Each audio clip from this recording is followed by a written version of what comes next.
The last two games, Ian is 4 for 19 from the floor. 12 of his shots were threes, and he didn't attempt a free throw the other night. Is this him settling maybe for some jumpers, or are teams taking away the drive? And how valuable have the last two games been for him to learn about some of the ways that maybe teams are doing some different stuff to him? Well, I definitely think it's growth in terms of the attention that he's getting and how teams have adjusted in terms of playing him, maybe being more physical with him. Obviously, he's jumped a couple of levels in regards to the scouting report and the importance of guarding him. But it was a conversation I actually had with him yesterday that one of his biggest strengths is being able to get to the basket and get to the free throw line. That's just, for him not getting to the free throw line, that's something that just can't happen. And I think that's one of the things that makes him such a gifted scorer is his ability to score at all three levels, but also be able to get to the free throw line. That's just something that has to change moving forward. Were there any specifics from the last two games where he settled and he now goes back and he can see that and say, yeah, I should have taken the guy off the drive? Well, I wouldn't necessarily use the word settled, but I think there are definitely opportunities that we talked about where he could have put the ball on the floor and attacked the basket. And having a choice of shoot to three or attack the basket, there are opportunities to be able to do that. And you want to mix that up. You want to have diversity in your game offensively.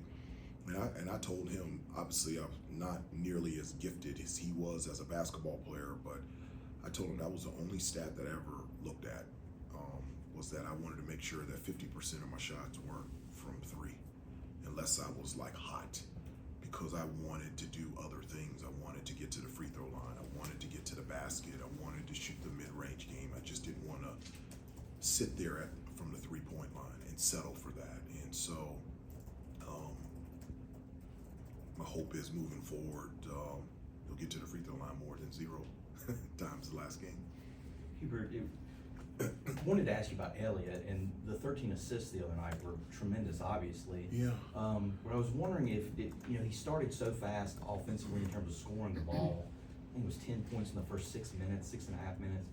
Did you feel like as you've gone back and looked at it, that maybe he stopped looking for his shot and was trying to get other people involved when maybe he should have kept on just rolling with what he had working? Like, did that occur to you or stand out to you as you went back and looked at it? No, that really didn't stand out to me. The things that have really stood out to me, and I've talked to you guys at great length about the little details and the discipline and details that make big things happen, and just and it goes back to the consistency of being able to do those things, and it's coming, I think, in a couple different parts. I think, at the beginning of the year, the reason why we were getting down by double figures is because we weren't consistently doing those things, and then we were coming back because we were consistently doing those things. Now, since coming back from Christmas, I think it's played a huge part in putting us in those situations where it's like a one possession game. I mean, we've played 9 of them thus far, and the reason that we've come out and won some of those has been because of the consistency of those little things, the box outs, the free throws, taking care of the basketball, taking good shots. And the reason that we haven't come out on top on those other games is the lack of consistency on that. So just in regards to Elliott, I haven't looked at it from that standpoint, but overall as a team of what we have to do somehow to become more consistent at those little things, so we're not in one possession games and we can sustain leads, because that's something else that we've done. We were up by 8 against Stanford and had an opportunity to extend the lead, and we didn't. We were up 16-7 against Wake Forest on the road, and the next time we scored was Ian's dunk, and in between that we had 4 turnovers. And so that's where I'm looking at overall, not specifically as a player, but overall as a team. How can we get better, and how can we become more consistent? Just to quickly follow up, I'm not trying to belabor the Elliott thing, but is that a difficult balance to try to strike when you are such a distributor like he is, maybe with seeking the offense too? Because again, it seemed like he was really going pretty good the other night, and then maybe he just sort of stopped and was doing other things. Yeah, I mean, he did. He had it going in terms of getting to the basket and being able to score.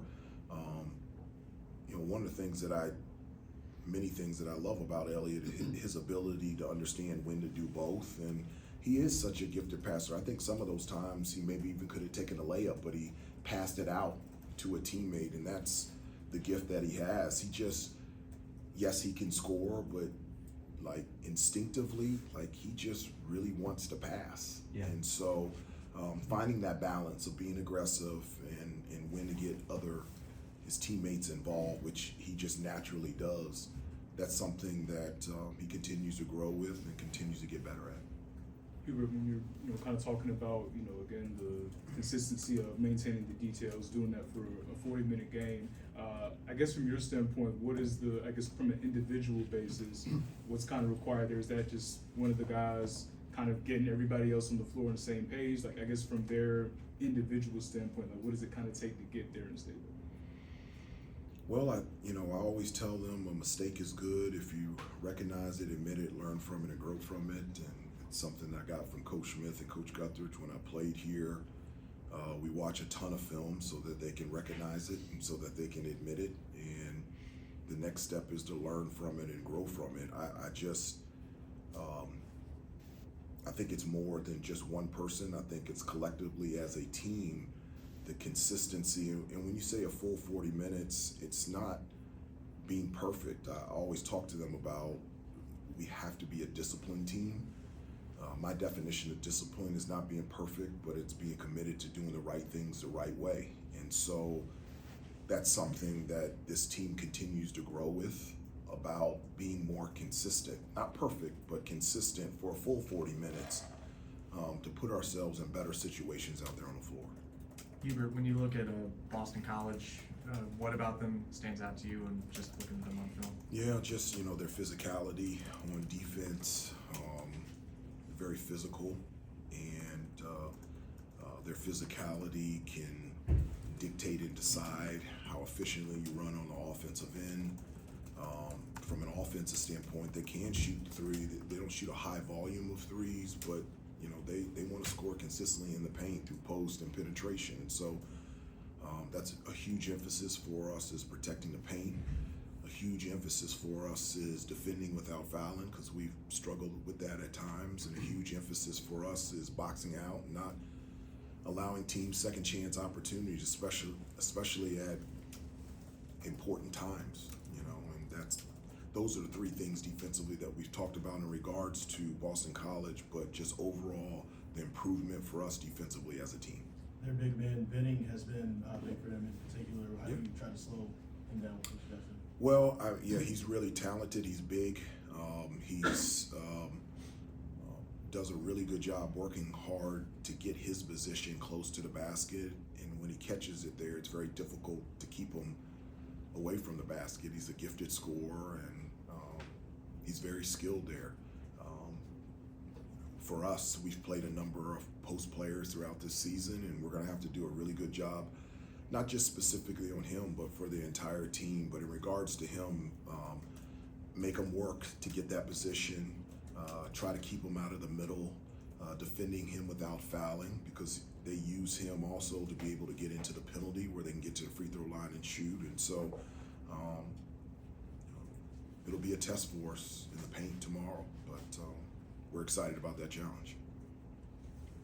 Hubert, how do you navigate the mental approach with this team when the margins are so small between winning and losing, and getting them to where you're cutting down on the mistakes, but they're not thinking, okay, if I make this mistake, it could cost us the game, that sort of thing? Yeah, I mean, I think that comes from knowing your players and knowing the team. I think every team has a different personality. I think this team's personality, we've watched more tape than any other previous years as me as head coach, because they need to see it. I think holding them accountable to it, but also a balance of encouraging them as well. And you're right, there has to be a balance there, because I always tell them either side of the floor, I want them to play fast and free. And so if you feel like, and I was a player, I've been in a situation where I felt like if I missed a shot or turned the ball over, I was on the bench, and it was an awful feeling. And so I don't want them to feel that as players, and I want them to feel confident that, and I always tell them this, I said, I don't mind mistakes as long as it's made with effort and concentration. That's the only time that I lift off in practice, is when a mistake is made, when there is no effort and there's no concentration. Other than that, everybody makes mistakes. I know they don't want to miss a shot, and I know that they don't want to turn the ball over, and I know they want to be in the right spots defensively. But if you do it with effort and you do it with concentration, that really cuts down those things. And when you have a week like you guys have just gone through, for you as a head coach, what is the delicate balance about being holding them accountable and encouraging at the same time? I think you can do both. I mean, I'm straightforward and direct in my communication in regards to, this is what we practiced and practiced, this is what you've been told and taught and are talented enough to do, and this is your job and responsibility. And you did it well or you didn't do it well. And if you continue not to do it well, then those are things that are going to hurt your playing time. And I'm direct and definitive in my communication with them, but I also am very direct in regards to encouraging them and them understanding that my belief in them to be able to do it, my belief in them to be able to do it at a high level and consistency, and that I'm in their corner, and that's my job, is to help and encourage them to be the best that they can be. As a follow-up, do you have to encourage a little bit more when you have a couple of really tough losses like you just had? Because you guys had some earlier in the year, so you're at 8 now, so maybe do you find yourself having to be a little bit more encouraging because they could be a little bit fragile? I check the temperature of the team, just like, knowing the team and knowing the personalities. There's times this year that I've been more direct. I'm always direct, but I've been louder. Firmer. That's a great one. I've been more firm. And other times that I feel like what the team needs is still the directness, but less firm. And that's me knowing the team. That's me knowing the individuals. And that's why I spend so much time with them. I mean, there's some guys that I can be more firm with, and they can get it.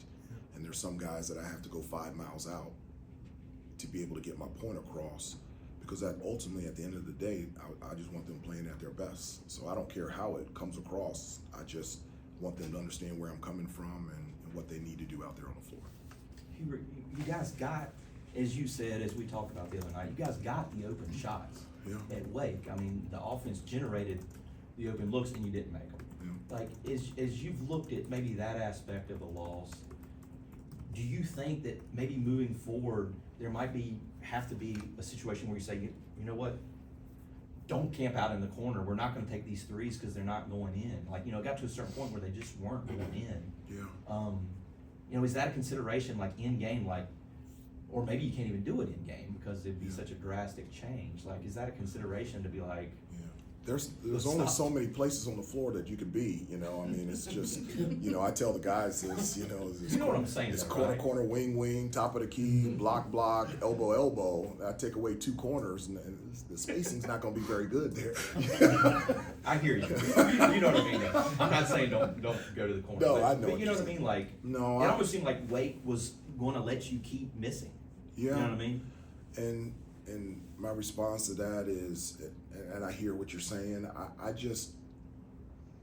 don't look at it that way.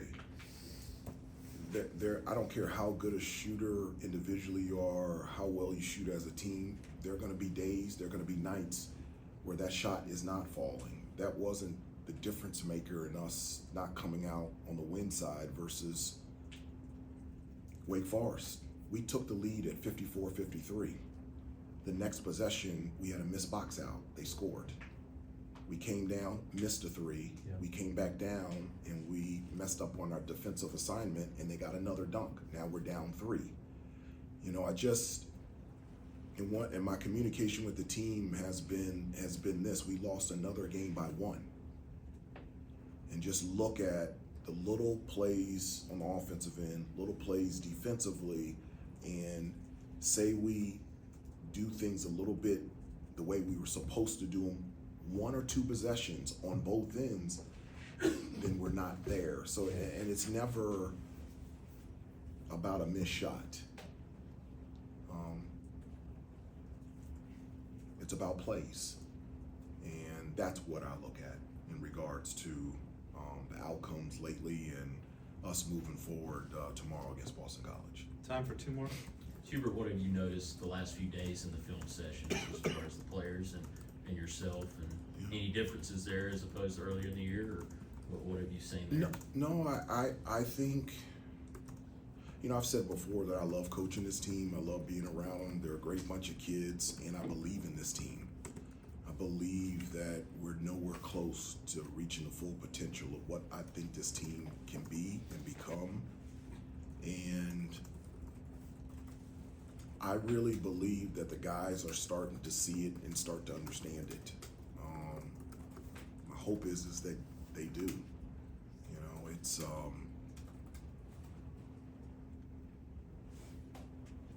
practices have been good the last couple of days. Film sessions, I've been meeting with a number of the players. Those conversations have been good. The confidence and the spirit and the enthusiasm is there.